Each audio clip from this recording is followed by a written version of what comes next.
Alright guys, we got some lentils here for the chickens, and as you can see they're already interested in it because they done picked the bucket twice.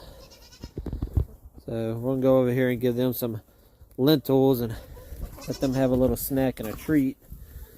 So here you go, you want some? Yep. They like these lentils. They're easy to grow. You just put some water in them and put them in your kitchen and let them grow. And that's a big knot of them right there. What are you jumping for, huh?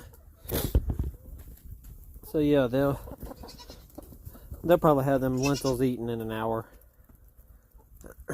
So we usually have a grain block in here, but they've eaten that down in like a week, so we'll have to get another one for them. But this is a nice little different treat.